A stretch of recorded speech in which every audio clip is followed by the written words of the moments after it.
For today's lesson, we are going to look at inverse variation. By the end of this lesson, you'll be able to determine whether an inverse variation exists giving a data set, practical problem, or situation. Write the equation for inverse variation given a data set or practical problem, and determine the constant of proportionality in an inverse variation. Okay, to start us off, an inverse variation is a type of proportional relationship.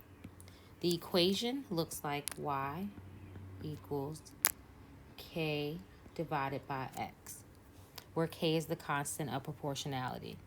To express the inverse variation, we can say that y varies inversely as x, or y is inversely proportional to x. Looking down at the bottom, you see the graph. Actually missing part of the graph. So the graph of an inverse variation we call a hyperbola.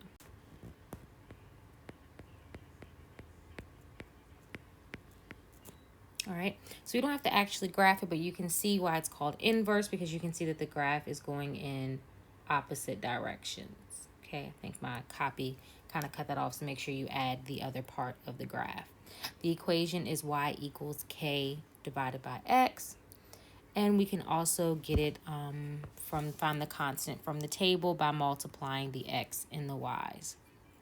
All right, so if we take a second to take a look at the difference between direct variation or inverse variation and direct variation. So remember, for direct variation, we have the equation y equals kx. For inverse, we have k divided by x. To find the constant for direct variation, we have k is equal to y divided by x. To find the constant for inverse variation, we have x times y.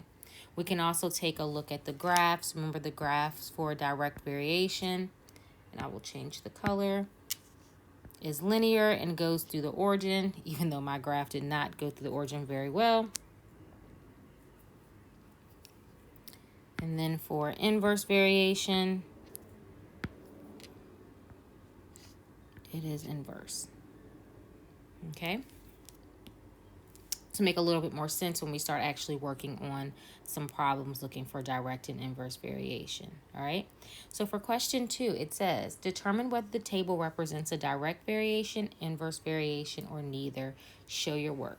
So here we're going to be focusing on looking for the constant k. So remember, for direct variation, we find k by doing y divided by x. For a inverse variation, we have k is equal to x times y. All right, so let's take a look at this. For the first table, we have -2, -1, 2, 1, 4, 2, and 3, 6. Okay, so we can see here, taking our x and y, we have -1 divided by -2, which gives us 2. 2 divided by 1, which gives us 2. 4 divided by 2, which gives us 2. And 6 divided by 3, which gives us 2. So this would be an example of a direct variation. Okay, let's take a look at the second table. So we have x is 0.5, 6, then you have 1, 3, then you have 3, 1, and then you have 6 and 5.5. So we can actually look at the table and see the middle 2 points. We have 1, 3, and 3, 1. We can definitely tell there that we're not going to have a direct variation. So let's check here and see if we have an inverse variation. So we have 0.5 times 6, which gives us 3. 1 times 3, which gives us 3. 3 times 1, which gives us 3. And 6 times 0.5, which gives us 3. So this is an example of an inverse variation.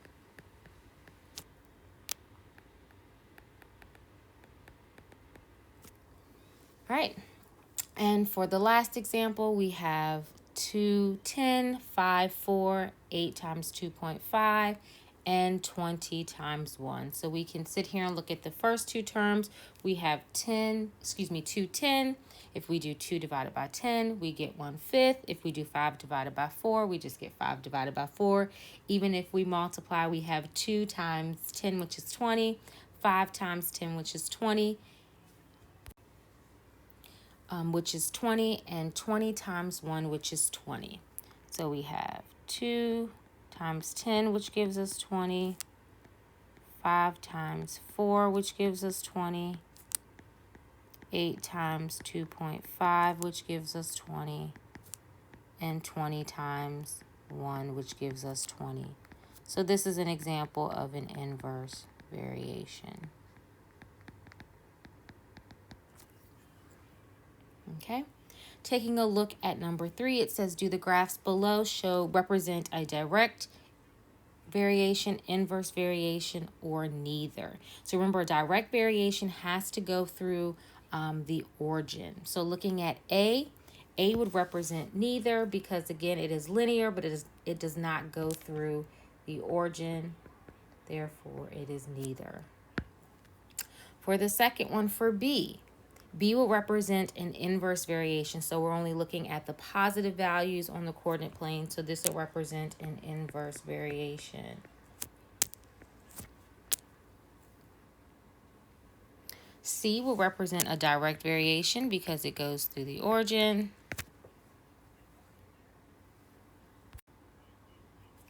D would be neither. And E would be neither. Okay. Taking a look at starting with number 4 through 11, we're going to see if it represents an inverse or a direct variation. So remember our equations for inverse and direct variations. So for a direct variation, since I have space here, I'm just going to write it here. Direct variation, we have the equation y is equal to kx. We find our constant k by dividing x times y. Inverse variation has the equation y equals k over x. And we find our k by multiplying x and y. So for the first one, we have y equals 1 over x. That will represent an inverse variation. I'm just going to write I for inverse because we can see from our equation y is equal to the constant over x. 5 is equal to, or is an inverse variation because our constant is equal to our x times our y. For number 6, we can take a look at this. We have y equals negative x plus 0. So we have to solve for y by adding x to both sides. We get y equals x for this equation, which represents a direct variation because we have y is equal to the constant k times x, and the constant for this example would be 1. For number 7, we also have a bit of rearranging to do to solve for y. So we're going to multiply both sides by 2. We're going to get y is equal to 4x, which represents a direct variation. Okay, for number 8, if we remember from our other class where we were looking for proportionate relationships, so remember to find the missing value, you will put y over x is equal to y over x. Therefore, this represents a direct variation. Okay, for number 9, we have to solve for y again. So we're going to add 2 to both sides to get the equation y equals 7 over x plus 2. This represents neither. All right, for number 10, to get y by itself, subtract 9 from both sides. So you get negative 9 plus x, which is equal to y, which represents neither. Okay. And for the last one, we have x is equal to 4y. Solve for y again.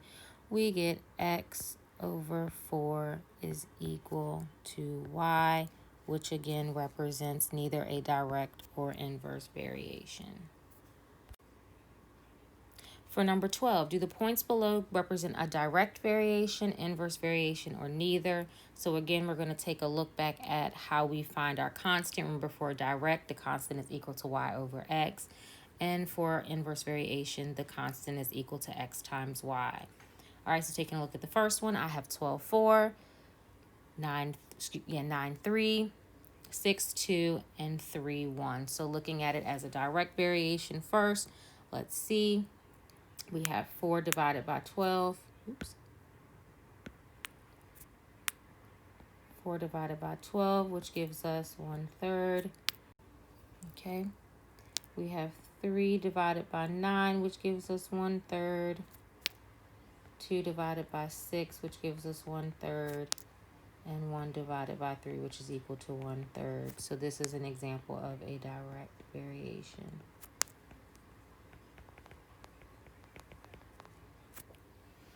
All right, for the second one, we have -4, 2, -2, 1, 6, 3, and 8, -4.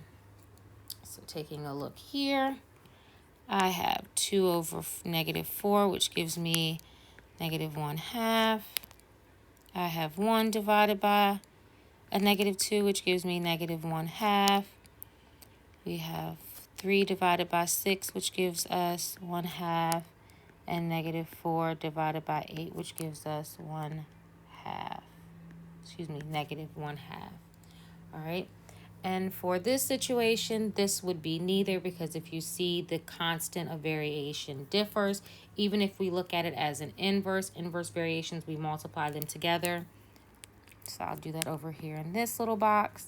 So I have -4 times 2, which gives me -8. -2 times 1, which gives me -2. 6 times 3, which gives me 18. And 8 times a -4, which gives me -32. So therefore, it does not represent a inverse or direct variation. As you can see here, we don't work with the negative direct variations anyways in Algebra 1. But looking here at 3 divided by 6, it gives you a positive 1/2 when the rest gives you a -1/2. So this is neither. Okay. For number 13, the table shows the time it takes the bicycle 12 miles at various speeds. Does the time vary inversely with the speed s? If so, write the equation relating t to s. And then b, what time corresponds with the speed of 4 miles per hour?